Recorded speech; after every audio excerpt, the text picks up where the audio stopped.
พุทธเจ้าได้ตรัสแสดงไว้ดีแล้วขอนอบน้อมอย่างพระสงฆ์สาวกหมู่ใหญ่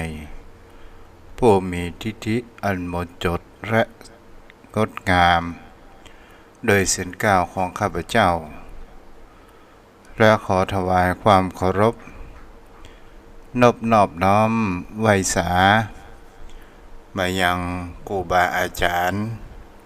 พระเถรานุเถระพระภิกษุสงฆ์สามเณรพระสังฆาธิการสงฆ์สมณศักดิ์บัณฑิตนักปราชญ์ท่านผู้มีความรู้ทุกรูปทุกตนทุกองค์โดยความเคารพและขอเจริญสุขสวัสดีไปอย่างพ่อออกไม่ออกศรัทธาเจ้าพ่อเจ้าแม่ที่รับฟังอยู่ทางในคืนของเพื่อการศึกษาพระพุทธศาสนาและวัฒนธรรม 104.5 เมกะเฮิรตซ์โดยการส่งลิงก์สัญญาณทางอินเทอร์เน็ตณวัดทุ่งประเกตไปสู่ณสถานที่ตั้งอย่างสถานีวิทยุคือวัดไฟหินตำบลสุเทพอำเภอเมืองจังหวัดเชียงใหม่โดยความเมตตาของ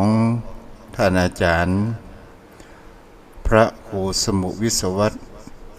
วรกิจโจผู้อำนวยการสถานีวิทยุที่ได้เมตตาตนตัวอัตมภาพได้มาอู้มาจ๋ากับจมพ่อจมแม่ที่รับฟังอยู่ทุกวันพัดและวันศุกร์เวลา5 โมงแรงจนถึง6 โมงโดยประมาณจมพ่อจมแม่ท่านผู้ฟังวันนี้เสียงคงจะมีเสียงเอ็กโคกันเดียวกันเด้อเนาะได้ละเนาะเอาละยมพ่อยมแม่ท่านผู้ฟังไปว่าไปปรับเสียงนี้เพิ่นวันนี้ก็มาอยู่ในการธรรมะที่ไกลตัวของผู้คนเฮาเป็นสิ่งที่ผู้คนเฮาจะหันว่าสิ่งที่มันมีแห่งการศึกษาที่สิ้นสุดนั้นก็คือคำว่าชีวิตของคนเรานั้นเกิดมาเพื่อการศึกษาเพื่อการฝึกฝนและพัฒนาศักยภาพแห่งความเป็นผู้คนของคนเราในสิ่งที่ผู้คนเรานั้นในการศึกษาทางด้านโลกภายนอกนั้นมีที่สิ้นสุดนั้นก็คือแห่งคำว่าดุษฎีบัณฑิตก็คือปริญญาเอกถือว่าสิ้นสุดแห่งการศึกษาแต่ทางพระพุทธศาสนาทางแห่งชีวิตมันมีที่สิ้นสุดในการจบการศึกษาใดๆทั้งสิ้นการฝึกฝนและการพัฒนาการศึกษาของคนเรานั้นส่วนใหญ่เรามีจุดมุ่งหมายคือแสวงหาแห่งความสุขเพื่อความเสพสุขเพื่อการสะสมครอบครองตามแนวในลัทธิต่างๆอย่างในยุคปัจจุบันเป็นแนวคิดของลัทธิบริโภคนิยมโยมพ่อโยมแม่ก็เป็นสิ่งที่เรากำลังเก็บพิจารณาว่ายุคนี้เป็นยุคบริโภคนิยมซึ่งมองว่าความสุขที่เกิดแห่งการบริโภครวมทั้งการที่เรามีการที่เราได้ชีวิตเรามีความปรารถนากันเสพสุขทางด้านโลกภายนอกนั้นอยู่มากมายแต่เราก็ใช้ชีวิตอย่างเต็มร้อยเพื่อที่เราจะเสพหรือแสวงหาความสุขที่มาเติมเต็มเราอู้กันง่ายๆความสุขทางด้านโลกภายนอกสุขในการดื่ม สุขในความเพลิดเพลินในการฟังในการดูทางด้านโลกภายนอกแต่ทางด้านจิตใจของผู้คนเหล่านั้นเฮาไปได้ศึกษาในทางธรรมมากสักต่อใดยังเป็นหลักเกณฑ์แห่งการตัดสินว่าคนเฮานั้นแสวงเสพสุขทางโลกภายนอกนั้นมากมายเฮาก็ลองดูข่าวแต่ละวันเฮาจะหันได้ว่าบางครั้งบางคราวคนเฮานั้นเป็นสิ่งที่ห่างศีลธรรมกันและแม้กระทั่งมองหน้ามองตากันก็มีอาฆาตฟันฆ่ากันเกิดขึ้นตลอดจนถึงบางครั้งบางคราวคนเฮานั้นหูหน้ามาหูใจลูกพ่อเลี้ยงข่มขืนลูกเลี้ยงอย่างนี้เป็นต้นจนถึงขาดศีลธรรมการอยู่มากมายที่เฮาหันปรากฏการณ์นั้นเกิดขึ้นในชีวิตของผู้คนเฮาก็ถือว่าทำเมื่อจิตใจของผู้คนเฮานั้นเกิดแห่งความเศร้าหมองก่อให้เกิดแห่งความโลกแห่งความซึมเศร้าติดตามมากันมีอัตตาเกิดขึ้นอยู่มากมายโรคซึมเศร้ามันมาจากไหนเล่าก็มาจากการที่สิ่งที่เฮานั้นวางจิตใจของเฮานั้นบ่เป็นเฮารับแต่ในสิ่งที่มันเป็นความเครียดเพราะว่าคนเฮานั้นต้องการเหมือนอย่างดังที่เฮาคิดเหมือนดังอย่างที่เฮาหวังแต่ทุกสิ่งทุกอย่างบนโลกใบนี้มันมีภัยสมหวังแต่บุคคลที่สมหวังก็จะต้องยังฟันฝ่าอุปสรรคมากมายมหาศาลนี่คือสมหวังโลกภายนอกแต่โลกภายในแห่งจิตแห่งใจของผู้คนนั้นเฮานั้นผู้ที่สมหวังก็มีองค์สมเด็จพระสัมมาสัมพุทธเจ้ากว่าจะเป็นพระสัมมาสัมโพธิญาณก็จะต้องบำเพ็ญเพียรบารมีหลายภพหลายชาติหลายกับหลายกันเป็นสิ่งที่ผู้คนเฮานั้นจะหันได้ว่าเมื่อพุทธองค์ได้เป็นพระสัมมาสัมโพธิญาณแล้วพุทธองค์นั้นก็ยังมีรักธรรมแห่งคำว่าเมตตาธรรมคือพรหมวิหารทั้งสี่เพื่อโปรดเวนยสัตว์ทั้งหลายผู้มีสติปัญญาที่สามารถจะรูดพ้นแห่งความทุกข์ถึงแห่งความสุขนั้นเกิดขึ้นได้ตามพระพุทธศาสนาที่พระองค์นั้นบัญญัติไว้ก็คือไตรสิกขาก็คือศีลสมาธิปัญญาเป็นหลักแห่งการพัฒนาตัวของเราเองอยู่ใน3ระดับเกิดขึ้นโยมพ่อโยมแม่เราจะหันได้ว่าหลวงปู่พุทธทาสได้สรุปสาระในไตรสิกขาว่าสะอาดสงบและสว่างจุดมุ่งหมายนั้นก็คือศีลใครโทรมาเนาะเสียงไปได้ยินก็ว่าจะได้หูตาโยมพ่อโยมแม่ต่อไปก็จะได้อู้จ๋าศีลสมาธิกับป่อหนานสายันเนาะที่เป็นกู้สนทนาทำเพื่อให้แตกฉานกับตนตัวของอาตมาภาพเนาะวันนี้เราก็มารับฟังกันศรัทธาญาติโยมทั้งหลายเราพัฒนาทุกสิ่งทุกอย่างทางด้านภายนอกของเราให้เกิดแห่งความเจริญอยู่มากมายและเป็นสิ่งที่ผู้คนเรานั้นเลยขาดการพัฒนาทางด้านจิตใจของผู้คนเราและเราไม่ได้ฝึกนั่นเองโยมพ่อโยมแม่ท่านผู้ฟังเป็นสิ่งที่ผู้คนเรานั้นลองเก็บและพิจารณากันไปโดยว่าสิ่งที่ผู้คนเราป้อนหนามาแล้วนอ เดี๋ยวเด้อปนันเด้อมาแล้วเนาะครับผมเจ้าวันนี้จะมาอู้ถึงไตรสิกขาศีลสมาธิปัญญาและหลวงปู่พุทธทาสได้สรุปไตรสิกขาให้เป็นความเข้าใจง่ายสะอาดสงบและสว่างจุดมุ่งหมายที่พระพุทธองค์เพื่อให้กายวาจาจิตใจและปัญญาของผู้คนเหล่านั้นให้ก่อให้เกิดแห่งความสะอาดสงบและสว่าง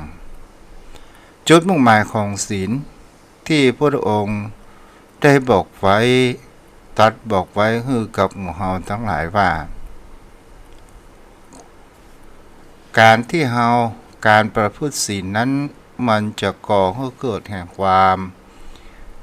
สะอาดมันหมายถึงในลักษณะใดป้อนั้นเนาะป้อนั้นอธิบายครับเนาะครับไว้สาครับคือศีลเป็นข้อปฏิบัติเบื้องต้นของสามัญชนทั่วไปครับซึ่งจะมีศีลนั้นเป็นข้อวัดข้อปฏิบัติเพื่อให้สังคมอยู่ร่วมกันด้วยสันติสุขซึ่งอานิสงส์ของศีลที่ได้ปฏิบัตินั้นมีอยู่หลายประการด้วยกันท่านพระคุณเจ้าผู้ที่ปฏิบัติศีลก็คือนำเอาข้อวัดข้อปฏิบัติมาอันเป็นเบื้องต้นที่สรุปไว้ในศีลสามัญทั่วไปก็คือศีล5ก็ทำให้ผู้ที่ปฏิบัตินั้นมีความเจริญโดยอานุภาพของศีลแล้วก็สามารถไปสู่นิพพานได้ในที่สุดครับทำไมเขาต้องมีศีลเพราะนั้นเขาทูตจะถามย้อนไปเนาะ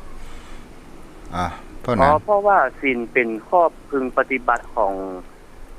องบุคคลเป็นพื้นฐานนะครับถ้าเราจะอยู่ด้วยกันด้วยสันติสุขเขาก็ต้องมีศีลเป็นข้อปฏิบัติคือทั้งเป็นทั้งข้อห้ามและข้อปฏิบัติที่เขาพึงจะกระทำฮะถ้าเขาอู้ไปแห่งประกันถามป้านานต่อไปหาคำว่าศีลนี่เราควรประพฤติหรือว่าเป็นข้อบังคับของพระพุทธองค์หรือไม่ครับคือศีลนี้จะเป็นคำสั่งนะครับพระคุณเจ้าที่พึงปฏิบัติพูดถึงทางพุทธศาสนาแล้วครับว่าพึงจะต้องปฏิบัติโดยถ้าปฏิบัติโดยเคร่งครัดก็ดีครับท่านพระคุณเจ้าในที่นี้เพราะนั้นว่าคำสั่งนี่มันเหมือนกับว่าเหมือนกฎหมายเนาะค่ะคือมันเป็นทั้งคำสั่งและแหมยังเป็นคำสอนนะมันอาจจะแตกต่างกับเขาว่าเป็นคำสอนค่ะเพราะนั้นแล้วก็ครับเป็นคำสอนถ้าเราพูดว่าคำสั่งสอนรวมกันนั้นก็ได้ครับท่านพระคุณเจ้าแต่ถ้าเราคิดลึกๆไปแล้วเหมือนกับเป็นคำสั่งที่พึงจะต้องเน้นในด้านของศีลแต่เพราะนั้นว่าคำสั่งนี่มันเป็นเหมือนคำว่าบังคับนะแต่ถ้าว่าในหลักของพระพุทธองค์นั้นจะตัดแสดงธรรมเทศนาตัดในเรื่องศีลแต่จะเชื่อหรือไม่ถ้าบุคคลใดนำเอาไปใช้ก็จะก่อให้เกิดคูณเกิดขึ้นถ้าเฮามาเอาไปใช้มันก็ก่อให้เกิดโทษในภายหลังเนาะครับประมาณนี้เนาะครับผมคือถ้าทางโลกนี้เป็นกฎหมายอันนี้คือมันจะเป็นคำสั่งที่บังคับไปในตัวที่จะพึงจะปฏิบัติทั่วถึงกันทุกคนแต่ว่าในหลักศาสนานี่เป็นคำสั่งเหมือนกันครับคือคำสั่งสอนแต่ว่าอันโทษของการประพฤติปฏิบัติศีลนี้ในทางธรรมนี่บ่ได้รุนแรงคือบ่ได้มีข้อผูกมัดเหมือนทางกฎหมายครับแต่ถ้าไผประพฤติผิดศีลก็มันมีโทษคือทำให้เกิดความด่างพร้อยและสามารถจะบรรลุถึงที่สุดคือพระนิพพานได้ครับตัวหน้าน้อมจะบ่ไปแต่ต้องเตือนนะถึงที่สุดเนี่ยไหนเ เฮาอู้ในครับสังคมปัจจุบันก่อนเนาะเฮาลองมาดูว่ากฎหมายทั้งปวงที่แต่ละประเทศที่นับถือพุทธศาสนาที่บัญญัติขึ้นเนี่ยครับมันก็มาจากศีลธรรมใช่ครับคือเอาใส่ศีลธรรมนั้นแล้วไปประยุกต์ใช้ครับจ้ะมาประยุกต์ใช้คือเข้ากับแต่ละยุคแต่ละสมัยแต่ศีลธรรมของพระพุทธเจ้านี่บ่เปลี่ยนแปลงครับเพราะว่ามันอยู่กับธรรมชาติมันควบคุมได้ตลอดกาลอยู่แล้วแต่ด้านกฎหมายนี่เพื่อให้เหมาะสมกับสถานการณ์นะครับก็เอาเรื่องของศีลเนี่ยมาดัดแปลงใช้มีข้อบังคับอย่างเข้มงวดครับพูดถึงกฎหมายนะครับเพราะนั้นในที่นี้คำว่าศีลเนี่ยถึงจะบุคคลผู้ที่เอาศีลเป็นตัวพัฒนาศักยภาพตนตัวของเขาเองนั้นก็คือหมายถึงบุคคลที่เอานำรักธรรมคำสอนของพระพุทธองค์เอาไปใจ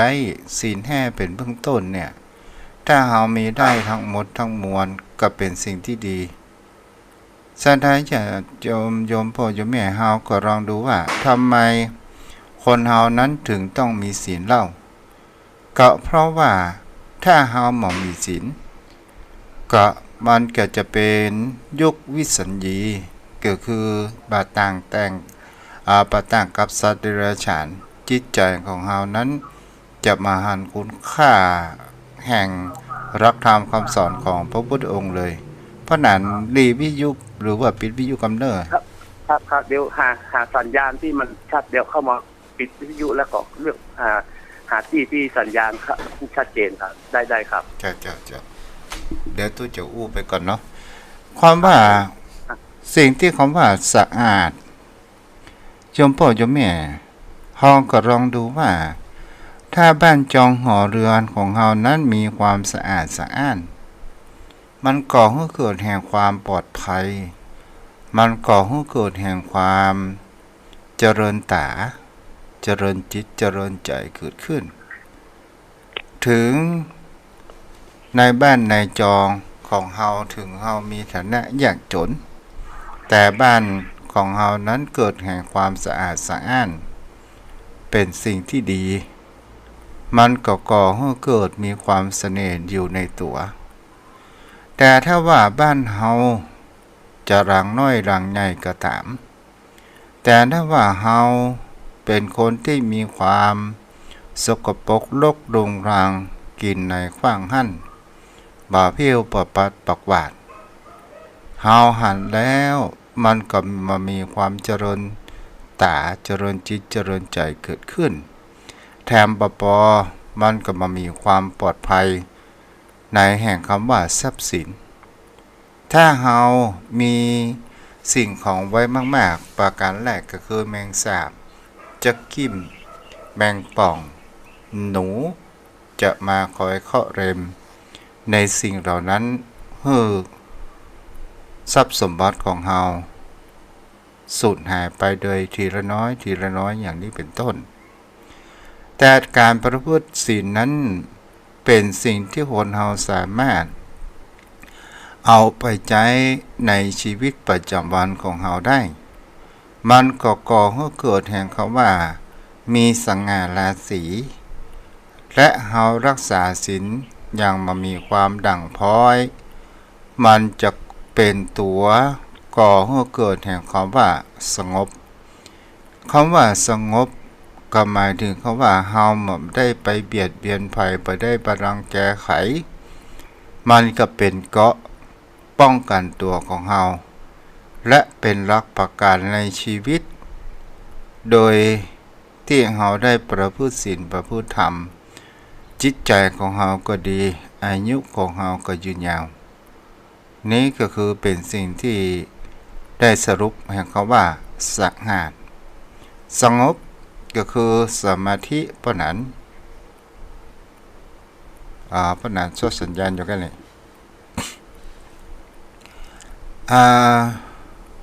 คำว่าสงบเมื่อเรามีศีลแล้วเราก็ทางด้านมีความสำรวมทางกายวาจาและจิตใจของเรา ก็ก่อให้เกิดแห่งความสงบแห่งจิตใจของเฮาก็หมายถึงว่าเฮาบ่ได้ไปเดือดร้อนและบ่ได้ไปเบียดเบียนบ่ได้เดือดร้อนหันใจบ่มีความเห็นแก่ตัวและก็ก่อให้เกิดแห่งความสงบนั้นเกิดขึ้นความสงบนั้นก็คือหมายถึงเขาว่าสมาธิของจิตใจก็คือการพัฒนาจิตใจของเฮานั้นเพื่อตั้งอยู่ในสมาธิแห่งความตั้งมั่นความตั้งมั่นก็หมายถึงเขาว่าจิตใจเฮาบ่ค่อยเขวก่อให้เกิดแห่งความสมาธิของเฮาจะมีสิ่งแปลกปลอมในการเฮาได้ยินก็ตามเฮาได้พอก็ตามถ้าเฮาพิจารณาโดยแยบคายโดยความตั้งมั่นแห่งจิตของเฮานั้นก็คือเป็นความสมาธิซึ่งเป็นความหมายที่มีความกว้างพอสมควรนี่เป็นคุณภาพสมรรถภาพและความสุขการฝึกจิตใจของผู้คนเฮานั้นถึงมันจะฝึกยากแต่มันก็สามารถที่จะฝึกได้แม้กระทั่งลิงเปิ้นยังเอาสามารถมาฝึกได้เปิ้นอ่านอยู่ก่อนนี่ครับพอได้ยินครับสัญญาณดีขึ้นแล้วครับท่านพระคุณเจ้าอ๋อสัญญาณมันค่อยก็แก๊กครับเดินเลือกหาสัญญาณที่จะได้ยินได้ชัดแต่ในวิทยุได้ยินชัดแต่ว่าในมือถือเวลาสนทนากับท่านเจ้ามันได้ยินพอจะจับแต่ความได้ที่ท่านเจ้าแต่เขาได้ยินเปิ้นอ่านชัดเจนน่ะ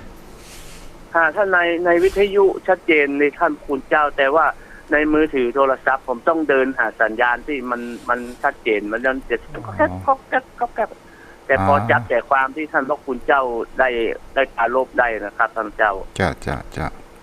ครับก็พอจับแต่ความได้เรื่องของศีลสมาธิปัญญาคือความสะอาดสงบสว่างก็คือในจิตใจของคนเฮานะท่านพระคุณเจ้าเขาว่าความสงบนี่เพราะนั้นหมายถึงเขาว่าความถ้าเฮาพอในโลกภายนอกความสงบนี้ก็คือหมายถึงเขาว่ามันมามีแห่งเขาว่าความคึกขนองความเดือดร้อนความวุ่นวายเนาะของโลกภายนอกเหรอครับจ้าความวุ่นวายถ้าโลกภายนอกนี้มันถ้าเกิดความสงบมันก็ต้องเกิดขึ้นในจิตใจของเฮาก่อนท่านพระคุณเจ้าเพราะโลกที่เกิดความวุ่นวายนี้เพราะว่าเฮาบ่ได้ตั้งอยู่ในศีลในธรรมบ่เอาศีลธรรมมาประพฤติปฏิบัติเลยเกิดความวุ่นวายดังนั้นการปฏิบัติบอกว่าจะเป็นทางโลกด้านกฎหมายอย่างถ้าเฮาปฏิบัติถูกต้องปฏิบัติตามที่แบบแผนที่เปิ้นวางไว้มันก็จะนำมาซึ่งความสงบและจิตใจของเฮาก็จะสงบไปโดยท่านพระคุณเจ้าจ้าแม่นเมื่อเบื้องต้นว่าไว้สาครับถ้าเฮาทางด้านภายนอกก่อนเราบ่ทางด้านจิตใจแต่ทางด้านภายนอกเนี่ยบางครั้งบางคราวมันก่อให้เกิดการยั่วยุกิเลสของเฮานั้นฟุ้งกระจายเกิดขึ้นมันมีความสงบภายนอกแต่ถ้าเฮามีความสงบในความเคยคุ้นชินอย่างเช่นพ่อนั้นเคยอยู่บ้านแล้วเฮาไปอยู่ถนนซุปเปอร์ประการแรกเฮาก็ว่าเสียงรถนี้มันดังไม่ก็ว่านั้นครับเพราะมันเป็นสถานที่บ่เหมาะสมมันบ่สัพพยะมันบางเงียบมันรบกวนสมาธิประสาทของเฮาบ่เคยชินกับเสียงของรถเสียงของสิ่งกีดขวางต่างๆมันเลยให้เฮาทำว่าเฮาบ่ได้เกิดความสงบกับท่านพระคุณเจ้าแต่บุคคลที่อยู่กับถนนซุปเปอร์มาก่อนใกล้ๆอันนั้นเพิ่นอาจจะอยู่ในเพิ่นอาจจะปรับตัวเข้ากับสภาพแวดล้อมได้เพิ่นเลยเคยชินกับสภาพที่เพิ่นอยู่ก็เพิ่นอาจจะมีความสงบครับคิดเช่นนั้นนะครับท่านพระคุณเจ้าเพราะนั้นอย่างกับมีข่าวต่างๆเนี่ย เฮาลองพออย่างกับว่าข้างบ้านมีงานจัดสรรหรือว่าอ่าข้างบ้านนี้ชอบสนุกสนานติดไหน2-3 วันก็กินเหล้ากันและก็ส่งเสียงดังกันแต่คนข้างบ้านเป็นบุคคลผู้ที่รักความสงบแล้วเกิดแห่งเขาว่าเขาเปิดเสียงโดยความบักเกรงใจแล้วคนข้างบ้านเขาไปเตือนเขาก็มามีความเก่งกลัวใดๆทั้งสิ้นและก็มีเกิดแห่งความว่าแรงปะทะในการยั่วยุแล้วคนที่ไปบอกกล่าวก็เลยถูกยั่วยุท้าตีท้าต่อยกันแล้วก็อดใจไว้ได้ใช้อาวุธปืนมายิงบุคคลข้างบ้านอันนี้ป้อหนานว่ายังเป็นตัวต้นเหตุต้นเหตุ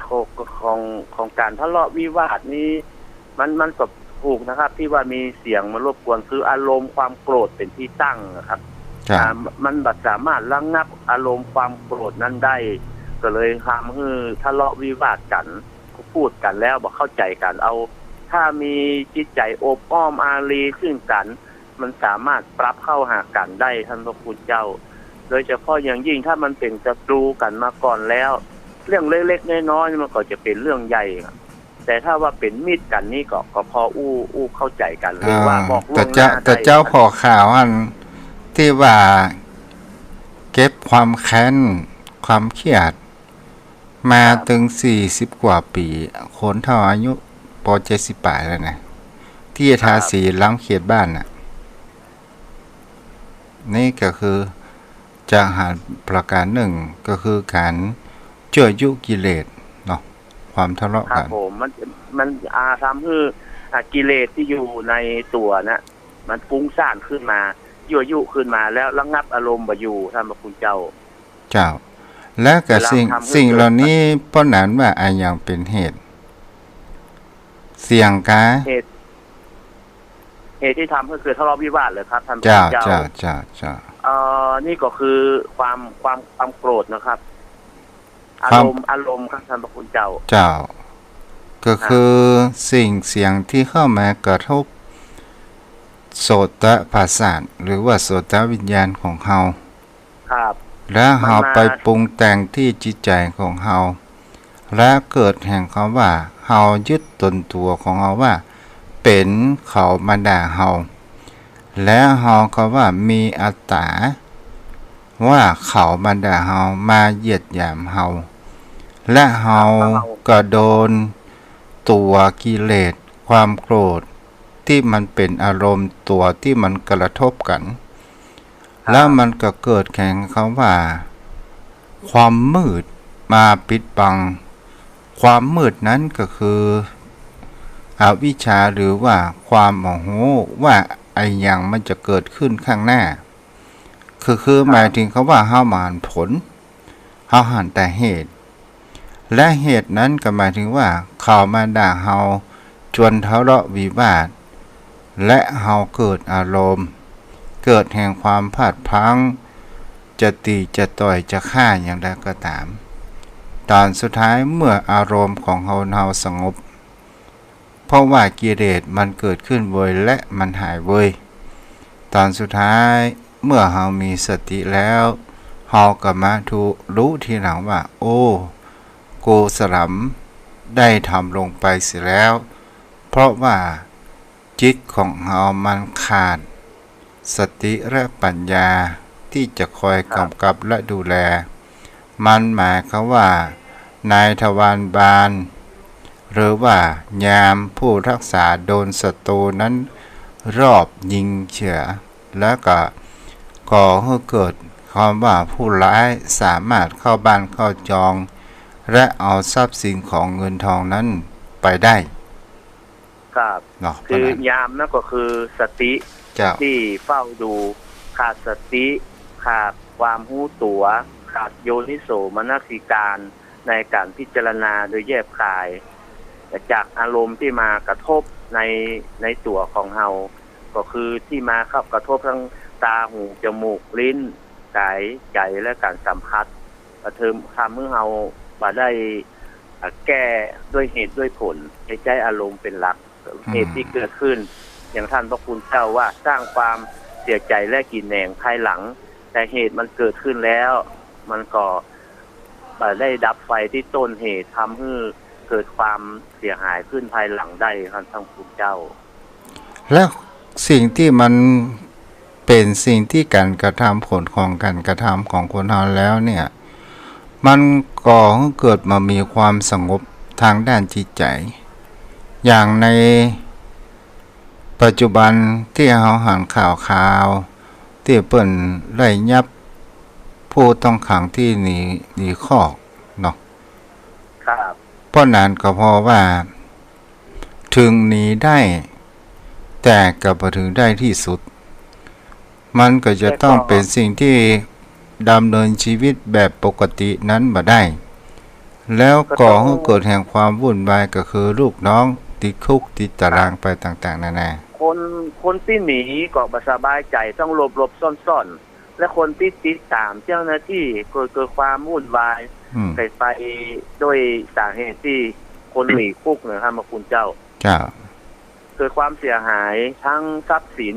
แล้วก็ความน่าเชื่อถือโดยทรัพย์สินจิตใจงบประมาณในการค้นหาแล้วก็ใช้เงินเป็นร้อยกว่าล้านนะครับคุณเจ้าอันนี้ก็หมายถึงเขาว่าตัวต้นเหตุมันมาก็หมายถึงเขาว่าเพราะผู้ต้องหานั้น1ค้ายาเสพติด2ฆ่าตำรวจนี่ก็คือเป็นตัวต้นเหตุเพราะว่าเขานึกว่าใครประสามารถที่จะทำตนตัวของเรานั้นได้ก็คือมีความหลงตัวเองแล้วก็ก่อการไปแล้วก็โดนคุกด้วยตารางแล้วก็ไม่ยอมรับโทษหนีออกมาก็เกิดแห่งความวุ่นวายกันต่างๆนานาในที่อู้มาเนี่ยเพราะนั้นก็คือบุคคลผู้มามีศีลแต่ถ้าว่าเฮาเป็นผู้ประพฤติศีลเฮาฝึกจิตของจิตใจของเฮาโดยมีแห่งคำว่าเมตตาการุณามีขันติมีวิริยะมีสตินี่ก็คือส่วนหนึ่งที่เป็นหลักธรรมแห่งการพัฒนาจิตใจตนตัวของเราที่จะนำมาซึ่งความสงบทางด้านกายและวาจาจิตใจของผู้คนเรานั้นได้ถ้าเรามีศีลมันก็ก่อให้เกิดแห่งความสงบสุขทั้งภายในและภายนอกปานนั้นเนาะครับคือศีลนี้อาจจะอำนวยความสุขแก่ผู้ปฏิบัติและอยู่สังคมในสังคมได้อย่างสันติสุขครับเป็นพื้นฐานของมนุษย์นะครับการปฏิบัติศีลนะครับพระคุณเจ้าเจ้าแล้วก็แห่งประการหนึ่งครอบครัวก็อบอุ่นทรัพย์สินเงินทองก็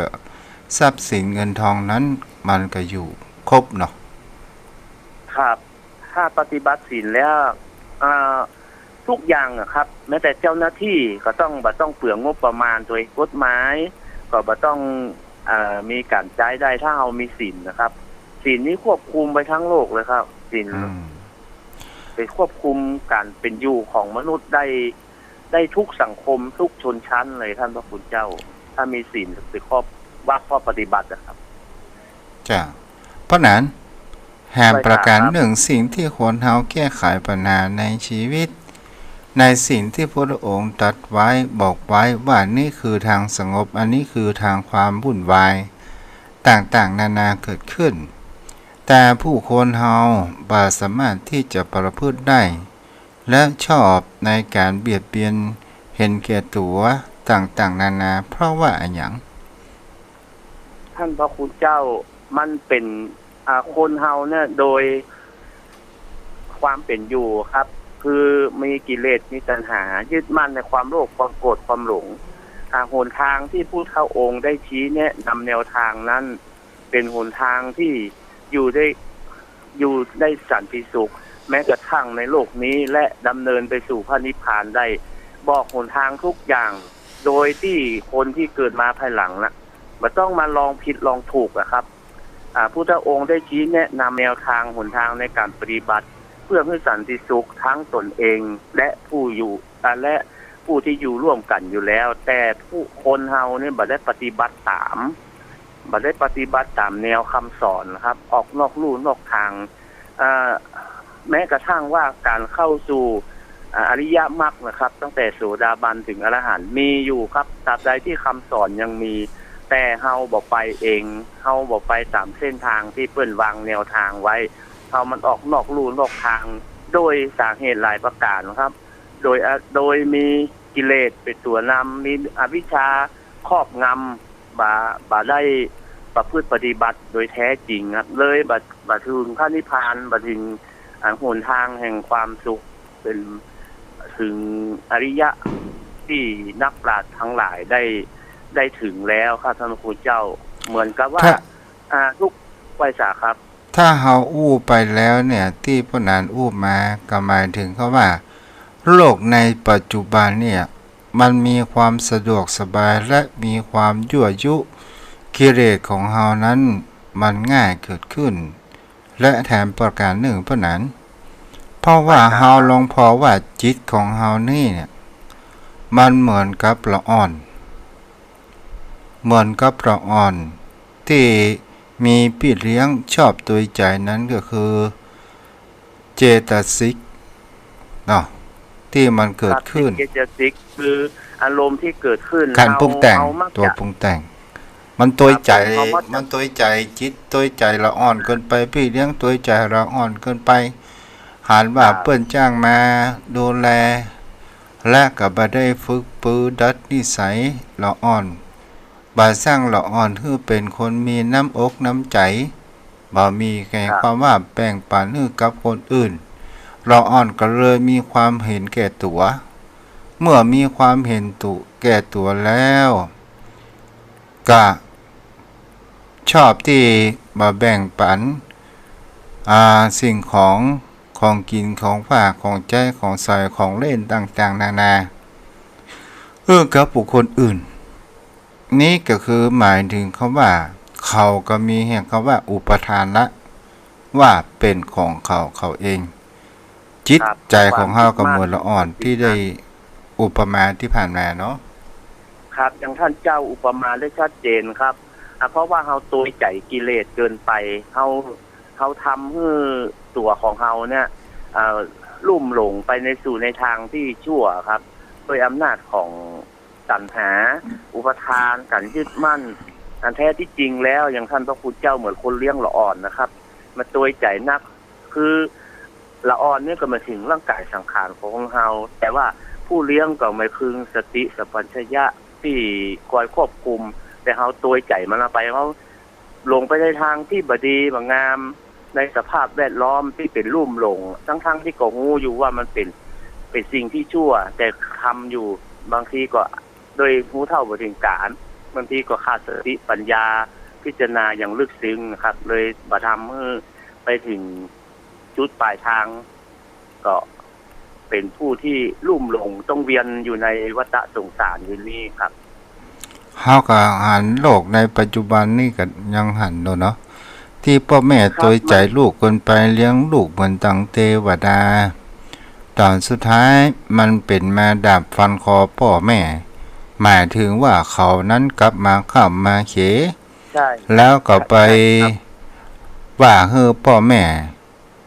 ว่าเป็นงัวเป็นควายเป็นสัตว์ต่างๆนานาที่ตุเจ้าในพอในทีวีมีลูกไม่ยิงคนหนึ่งคือเป็นพี่เก้าตัวแล้วไปอยู่กรุงเทพเมื่ออยู่กรุงเทพปะได้กับปิกมาบ้านแม่นั้นก็ได้แบ่งทรัพย์มรดกให้เป็น2 ส่วนเพราะว่ามีลูกกันอยู่2 คนและทีนี้เขาบ่เคยดูแลแม่แต่น้องล่าเป็นคนดูแลแม่ก็เอาส่วนที่แม่มีอยู่ให้กับลูกหลานนักหน่อย แต่ลูกเก่านั้นพอให้บดีพอเคยเลวแลและดูแลเกิดขึ้นเขาก็หันว่ามามีความยุติธรรมเขาก็เลยด่าแม่ไล่แม่ออกจากบ้านแม่นั้นหนีไปอยู่กับน้องสาวเกิดขึ้นพร้อมด้วยลูกหล้านี่เพราะนั้นก็หันได้ว่าคนเฮาตอนสุดท้ายเฮาตัวใจนักมันก็เป็นดาบฟันคอเหมือนกันนะเนาะครับคือการจะสอนลูกนะครับต้องสอนให้รู้ช่วยเหลือตัวเอง และบัปะเอาใจครับคือพิษก็ต้องว่ากล่าวตักเตือนสีเพื่อบ่ให้ลูกได้ทำความชั่วแต่ถ้าเราไปโอลูกเหตุทุกอย่างมันก็ทำให้ลูกนะครับได้ใจเหมือนกับที่ท่านพระคุณเจ้าได้อธิบายเปรียบเทียบนะครับตัวเฮานี่เอาไปลุ่มหลงในสิ่งภายนอกนักเกินไปก็ทำให้เฮาบ่ได้บรรลุถึงคุณธรรมชั้นสูงเฮามันมีเครื่องผูกมัดพันธนาการนักลำไปไม่เขาจะเดินไปสู่จุดหมายปลายทางมันสิ่งล่อลวงสิ่งลวงโลกมันมีนักลำไปเฮาไปลุ่มหลงมันเกินดังนั้นเฮาก็จะต้องมาอยู่ในตกอยู่ในวังวนนะครับพระคุณเจ้าบรรลุพ้นสักเถื่อครับเจ้าแม่นล่ะในสิ่งเหล่านี้ที่ตุเจ้าว่าเมื่อเฮามีศีลแล้วมันก็มามีความเดือดร้อนเมื่อมันมีความเดือดร้อนความสงบทั้งกายวาจาและจิตใจของเฮานั้นก็ก่อให้เกิดขึ้นเมื่อมันเกิดขึ้นมันก็จะมีความมั่นคงนั้นก็คือการมีสมาธิแต่ถ้าว่าเฮามีสมาธิแล้วเฮาประพฤติปฏิบัติมันไหว้พระรับศีลนั่งสมาธิแผ่เมตตาจิตเฮาจะมีความตอกมั่นและมีความมั่นคงและจิตใจของเฮาก็น้อมอยู่ในพระธรรมคำสอนขององค์สมเด็จพระสัมมาสัมพุทธเจ้าหมายถึงเฮาก็มีที่ยึดเหนี่ยวก็คือพระรัตนตรัยอันนี้เฮาก็จะหันผลเกิดขึ้นได้ตลอดจนถึงโยมพ่อโยมแม่โยมพี่ทั้งหลายที่รับฟังอยู่ถ้าเฮาใจชีวิตของเฮารุ่มดอนถ้าเฮายังมีพ่อมีแม่อยู่เฮาก็คงเอาอุปถากพ่อแม่ถ้าเฮาพ่อแม่เฮาจากเฮาไปเฮาก็ทำบุญสุนทานให้ท่านพ่องและเฮามีศีลและมีศีลแล้วก็จะทำให้มีสิ่งดีๆเข้ามาหาตนตัวของเฮาเองเพราะนั้นมันมีอยู่อย่างนะที่ตุเจ้าบอกว่าอันนี้มันจะเป็นเฉพาะคนหรือว่าเป็นอย่างใดเพราะนั้นขอพิจารณาตัวเด้อก็คือหมายถึงเขาว่าถ้าอย่างกับตัวตู้เนาะถ้าไหว้พระสวดมนต์นั่งสมาธิเนี่ยถ้าคิดสิ่งใดโอ้ใครอยากกินอันนั้นอันนี้ใครจะแม่ถวายพ่องฮะแต่โดยความคิดเพลินๆมาได้ล่ะหรือว่าอยากจะได้จตุปัจจัยสร้างวัดสร้างวาแก่ถิ่นปีนี้จะมีไผ่แม่ตาลพ่องฮะแล้วเฮาก็นั่งไหว้พระสวดมนต์นั่งสมาธิและแผ่เมตตาไปเพราะนั้นโตไปแหมสัก10 กว่าวันหรือว่าสักเดือนหนึ่งสิ่งที่เฮาปรารถนานั้นมันสำเร็จเนี่ยเพราะนั้นว่ามันเป็นแรงแห่งอธิษฐานหรือว่าเป็นแรงแห่งการที่เฮาทำสมาธิไหว้พระสวดมนต์แผ่เมตตามันทั้งสองประการนะครับท่านปู่เจ้าอย่างครูบาทองหลวงปู่ทองเพื่อว่าการที่จะให้ญาติโยมนะมาอุปถากหรือว่ามาทำบุญมาสร้างนั้นสร้างนี้คือมันไหว้พระสวดมนต์เพราะว่าอานุภาพของการไหว้พระสวดมนต์เนี่ยนะครับอานุภาพของการกระทำเนี่ยมันแผ่ไปถึงเทบุตรเทวดาและบุญนาบุญนะจะถ่ายแผ่ไปถึงผู้ที่จะกระทำบุญนะเพราะว่ามันมีเนื้อนาบุญอยู่แล้วผู้ที่ต้องการจะกระทำบุญจะมาเองจะหลั่งไหลมาเองท่านพระคุณเจ้า จ้าและคำอธิษฐานที่เราตั้งจิตอธิษฐานด้วยแน่วแน่และก็ถูกต้องนะครับคือบ่ได้ผิดไปจากคำนองคองธรรมเขาตั้งสัจจะอธิษฐานไว้เหมือนกันแม้แต่องค์สมเด็จพระสัมมาสัมพุทธเจ้าก็ตั้งสัจจะอธิษฐานในทางที่ถูกต้องโดยที่บ่ได้มีความโลภความโกรธความหลงอย่างโดยสัจธรรมสิ่งนั้นก็จะเป็นจริงขึ้นได้ท่านพระคุณเจ้าแล้วก็ป้อนนั้นก็มีเหรอประสบการณ์แล้วเนี่ยไหว้พระว่าอย่างนี้ทำให้จิตใจมันเบิกบานแจ่มใสมันผ่อนคลายท่านพระคุณเจ้าแต่ว่าอธิษฐานอย่างอื่นนี้คือเห็นในธรรมของพระพุทธเจ้าที่ท่านวางไว้ครับเพิ่นว่าอันนี้สงส์ที่เราได้กระทำนั่นน่ะมันถ้าเรามีปัญหาในสิ่งไหนเอาธรรมะในข้อนั้นๆมาใจมันจะประสบผลสำเร็จท่านพระคุณเจ้าว่าเคยเกิดขึ้นกับป้อนนั้นมงกออย่างไรเคยเกิดขึ้นครับท่านพระคุณเจ้าแล้วก็การประพฤติปฏิบัติดีนะครับมันนำมาซึ่งความเลื่อมใสศรัทธาวันนี้พูดถึงในสมัยที่เป็นพระนะครับมันนำมาซึ่งความเลื่อมใสศรัทธาของพุทธศาสนิกชนอย่างยิ่งท่านพระคุณเจ้าการตั้งใจจะก่อสร้างห้างแต่งอย่างมันก็ไปได้โดยได้ดีครับโดยจริยวัตรสัมมาปฏิบัตินะครับท่านพระคุณเจ้า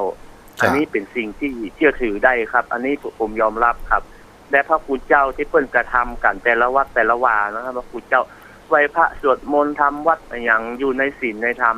คนก็มาทำบุญเยอะครับมาทำบุญมากินมาทานนะครับท่านพระคุณเจ้าใช่มันเป็นอานิสงส์ของมันแล้วแหมอย่างพวกนั้นไหว้สาคำว่าบุญจุ้ยกำจุ้ยจูเนี่ยบุญตัวนี้ประการแรกก็คืออุปถากพ่อแม่เนาะอันนี้สูงสุดเลยครับเพิ่นยกมาเป็นพระอรหันต์เลยครับพ่อแม่เป็นยกไว้หลายอย่างในหลายสถานภาพครับท่านพระคุณเจ้าเป็นบุรพาจารย์เป็นอาจารย์เป็นผู้ให้กำเนิดพ่อแม่นี้ยกไว้ในฐานะที่สูงฮะเป็นพระอรหันต์ในบ้านภายได้อุปถากพ่อแม่ดูแลพ่อแม่นะครับมีความสุขความเจริญเป็นที่เคารพนับถือของคนทั่วไปนะครับแล้วก็บัตกทุกได้อย่างครับเจริญรุ่งเรืองครับท่านพระคุณเจ้าเอาละพ่อหนานไว้สั่งครับแก้50 นาทีพอดีแล้วเพื่อให้ญาติโยมเพื่อนได้สนทนากับท่านพระคุณเจ้าครับเก้ากับผมขอกราบแท้ใต้ไว้สารในเมตตาธรรมท่านเจ้าด้วยความเคารพอย่างสูงยิ่งครับที่ได้ฟังน้ำธรรมคำสอนของท่านพระคุณเจ้าขอญาติธรรมทุกท่านที่เราได้ศึกษาธรรมะก็ด้วยกันก็มีดวงตาอ่านธรรมมีความสุขความเจริญทั่วหน้าถึงกันนะครับกันแบบธรรมะง่ายๆนะพ่อหนานเนาะย่าปากพอกครับให้ปฏิบัติได้นะครับท่านพระคุณเจ้าบรรลุถึงมรรคถึงผลนะครับพระของง่ายแต่ว่ามันถ้าปฏิบัติจริงๆถึงมรรคถึงผลครับท่านเจ้าฟังง่ายถ้าเข้าใจง่ายปฏิบัติได้ครับเจ้าอนุโมทนาเด้อบรรพุปากันมาเจ้าใครจะโทรมาเนาะวันนี้ที่รับฟังใน Facebook มีป้าหนานอินสมป้าหนานเจสีและก็มีทางคุณโยมบัวจันทร์พ่อหนานเจสีนี่ใครมีการมีงานก็สามารถติดต่อเพิ่นได้แปลงคันใบสีไอ้ยังเพิ่นก็รับเด้ออนุโมทนาบุญตัววันนั้นเพิ่นก็มาช่วยวัดทุ่งปากเกร็ดเนาะก็ขออนุโมทนาบุญตัว0631639950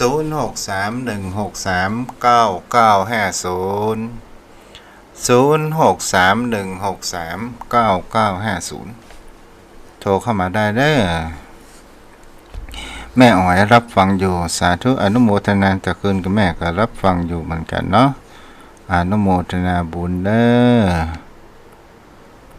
0631639950ช่วงนี้มาข่าวบุญกุศลก็ไปอยากจะรบกวนโยมพ่อโยมแม่ท่านผู้ฟังเนาะ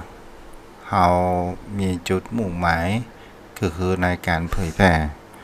บุญกุศลจะบอกเป็นบางครั้งเนาะ 0631639950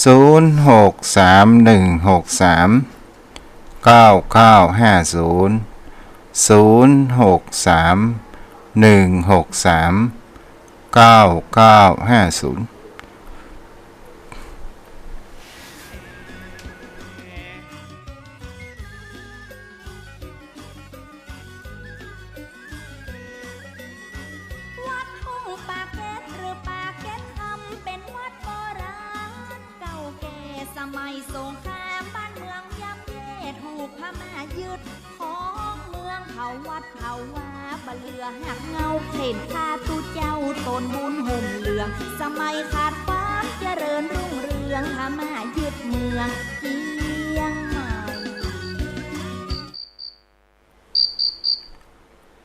จะไหว้สาครับหลวงพ่อกิตหลวงพ่อ อ๋อ ฟังอยู่เหมือนกันไม่ค่อยถนัดเราอยู่ในครัวนี่ อ๋อ ฟังอยู่เรื่องศีลอาจารย์ หนาวไหมหยอดดอยอ่ะ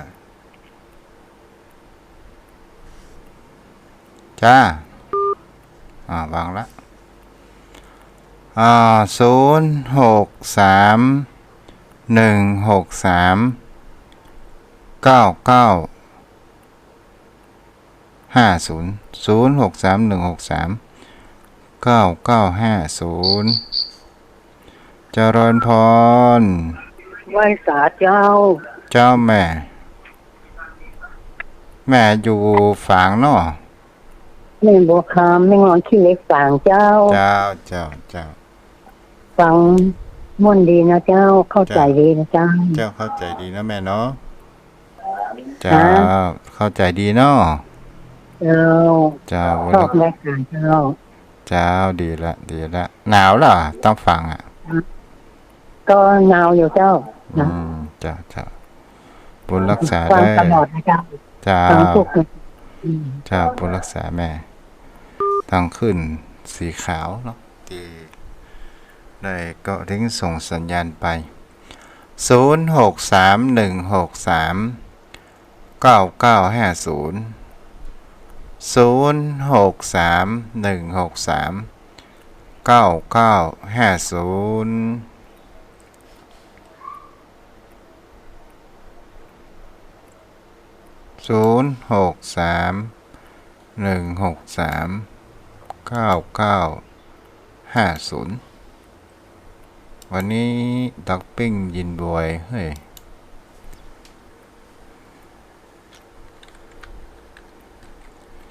06316399500631639950เอาละโยมพ่อโยมแม่ถ้ามามีไผกันเดือตัวเจ้า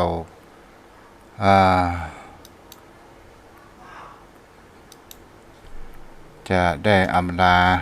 โยมพ่อโยมแม่ไปก่อนเด้อวันพุธเราก็มาฟังกันใหม่เนาะวันนี้ก็เอาไว้เพียงเท่านี้เด้อ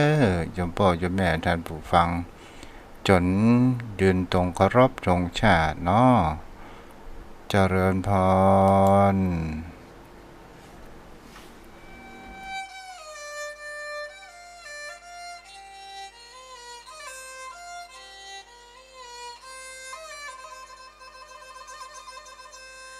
ขอลาก่อนตั้งป่อดวงจุ่มปี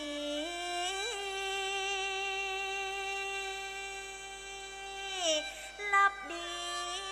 ฝันดีคืนหุ้มโจรแจ้งวันหน้าวันตาจะมาอูแทงเอาจนก้มไฟวอดมุดบัดติดกอดจันบาการก็ปุดจะขออยู่ท่าดากอย